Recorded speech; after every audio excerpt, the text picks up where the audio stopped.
Welcome to Strike Raid Guide video. This guide covers 8-man mode. The 4-man mode is not a raid, it's a dungeon. So the boss doesn't do any mech and he dies in a minute. So you don't need any guide for 4-man mode. The mech and patterns for hard and normal mode is same. Hard mode just has higher HP and hits harder. This raid has only one gate and it does not have resurrection. The boss is beast type and he's not weak to any element, so just run Light Salvation. Battle items: Atropine, Dark Grenade, and Sacred Charm. The boss has 300 HP bars. In the beginning, the boss jumps to the center. Move in after the explosion happens. He roars and runs around. Move to either left or right edge.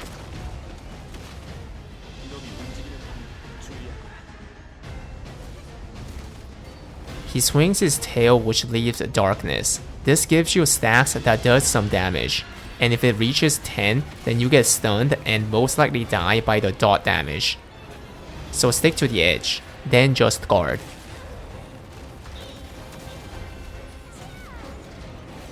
You will see some orbs in the field. Players should take the orb since it will generate darkness in the field. At the same time, he appears in a random edge and tries to charge into a marked player. When he charges, he leaves darkness. You don't want that to happen in the wide field. Therefore, that player should go next to him and make him leave the darkness on the edge. This happens 3 times in a row, and the mark is given to a random player every time. On the 3rd charge, he swings his tail, which leaves darkness around him and requires Just Guard. Then he requires another Just Guard in small circle range and requires Stagger Check. During the Stagger Check, he does patterns in fixed sequence and all the patterns knock you down, so you should know these patterns. So let me cover one more time. After the big guard, he requires a small guard. Then airbornes in front cone range, and then swipes his right side. When he's staggered, then he does another set of 3-time charge into the mark. During this mech, you can DPS for a short time when the boss is on the ground.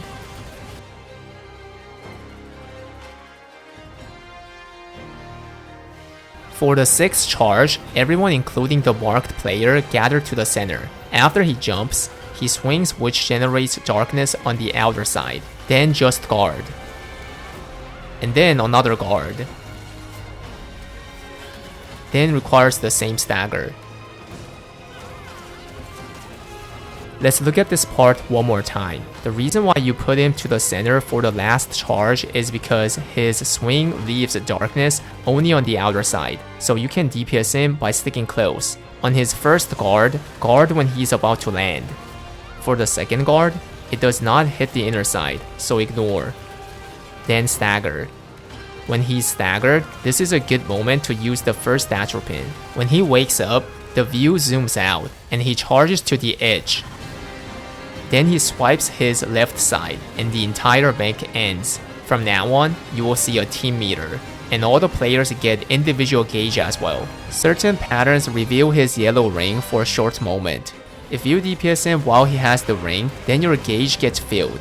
If it reaches max, then you get a buff stack which increases attack power and supporters buff efficiency. This buff can reach up to 5 stacks. Also, the individual gauge adds up to the team meter. When the team meter is maxed, then the Remeria Avengers tie him up for a long time. This is a very good free DPS moment. For the yellow ring patterns, you can check the timestamp.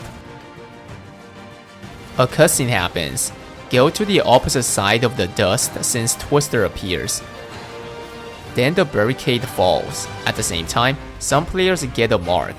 They should go to the edge since it leaves darkness puddles. The goal of this mech is to hide behind the barricade in order not to get pulled by the Twister. If you get pulled, then you die. The thing is, some of these barricades collapse by the yellow telegraph that regularly happens. So you have to keep on moving to find the ones that do not break.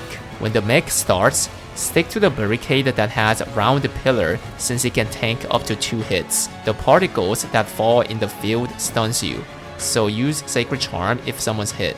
When the next telegraph happens on that barricade, quickly evacuate to another barricade where there's no telegraph.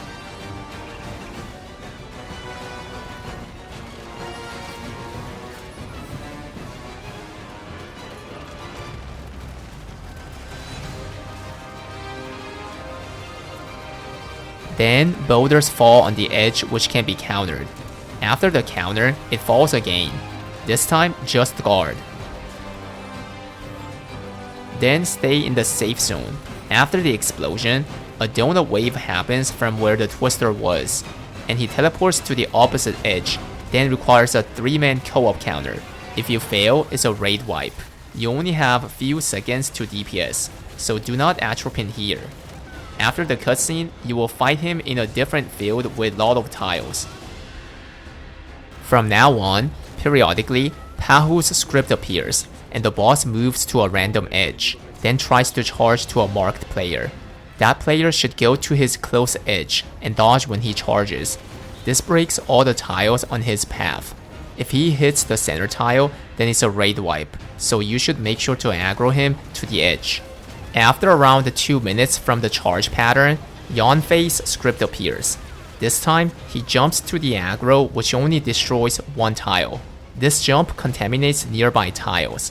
These tiles are okay to stand on in general, but sometimes they turn dark, and if you stand on it, then you get stacks of darkness debuff which is lethal. Also, if you get knocked out to the broken area, then you fall in the water and have to do a spacebar minigame to come back, just like in original Alcon raid.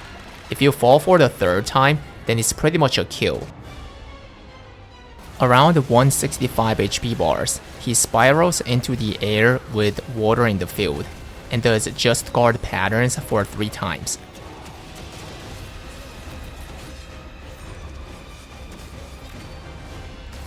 Then jumps 1 time.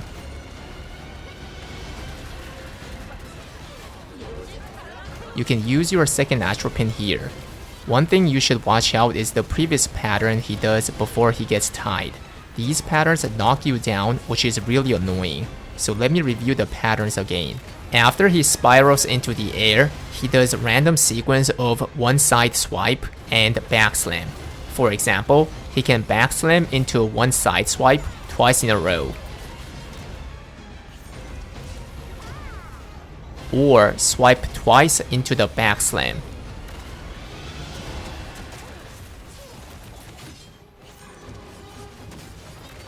Or swipe, backslam, and swipe. Watch where he tries to hit and guard. After the 3 guard patterns, he jumps at the end, so you should get out or push immune.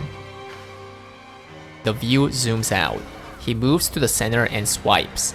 You will see 3 orbs, 1 each on 3, 7, and 11 o'clock. There are 2 tactics to resolve this mech. The first one is proper tactic. Before the raid, designate 3 people, 1 on each direction. Those players take the orb. Then each player gets isolated and you will see 3 tiles. 1 where you're standing and 2 on random outer side. Type in the chat the standing spot and the other 2 spots. In this case, 3 and 2, 3. Then move 1 tile clockwise from where you're standing. You will see another 3 tiles glowing. Same as before, 1 where you're standing and 2 on random outer side. In this case, 5 and 9, 12. After several seconds, you will come back to the field and 2 random spots out of 6 standing tiles will glow. Players who are responsible for each tile calls the 3 tiles. Since I was in charge of 3, I should type in chat 3 and 2, 3 again as reminder. And the person who was in charge of 11 should call the 3 tiles, which he says 11 and 10, 4. Then 6 yellow orbs spread from the center. Players should take 1 each and move to those 6 tiles to purify them. In this footage, the 6 tiles are 3, 2, 3 and 11, 10, 4. Take the yellow orbs and stay in the correct tile for a few seconds, then it gets purified. He spreads 6 orbs 2 times, so 12 orbs in total. Look at the chat, take the orb, and find the tile. When 3 players get isolated at the start of the mech, other 5 players also have a job to do. he periodically does breath to the marked player from the edge. Not just the marked player, anyone can just guard the breath. Only one person is needed for the guard. But if no one does the guard, then the breath hits all the players in the range, which does lethal damage. The breath happens 3 times in total, and it even happens when players are cleansing the tiles. Because of this, people who are close to the boss should guard no matter what. After the second purification, the boss appears in the center and requires a tight stagger. During the stagger, he does patterns that hurts, but at least they don't knock you down. So just spam the skills while getting the care from the supporter. After the stagger, this is a good moment to use the last atropine. If all 6 tiles are cleansed, then he moves on. If not, then he roars, which contaminates the unpurified tiles and is nearby. This is still fine to progress since the contaminated tiles only matter when they turn black. This time, let me cover the second tactic, which is called gacha tactic. Nobody goes into the isolated field, so don't take the black orb. Whenever the breath happens, just guard. Here's what you're gonna do. As you saw from the previous explanation, 6 tiles are contaminated, 2 on inner side and 4 on the outer side. Later, when the 6 yellow orbs come out, put 2 of them in the 2 glowing inner tiles since they are always contaminated. For other 4 orbs, put them on any outer side. When 6 orbs spread again, take them and put them on any outer side except for the previous 4 tiles that you already cleansed. In this way, you can cleanse 10 outer tiles out of 12. So this has high chance to cleanse all the tiles. Even if you get unlucky, as I said before, there's no big problem for continuing the raid. Yawn Face script appears and the boss moves to the center and destroys the outer tiles. He continues to destroy the field periodically by charging or jumping. So over the time, the field becomes smaller and smaller. It becomes a time attack. If people have a lot of buff stacks from the individual gauge, then you can easily take him down. But if not, he can berserk. Even if he heals, you can still give it a try thanks to the buff. This time, let me cover the patterns. As I told you before, after 270 mech, in certain patterns, certain moment, he has a yellow ring. When you land at least 1 skill in that short window, then you fill the gauge. So let me cover these patterns first.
That is all for this video. Thanks for watching and good luck on your runs. Stay gigachid, spam noted.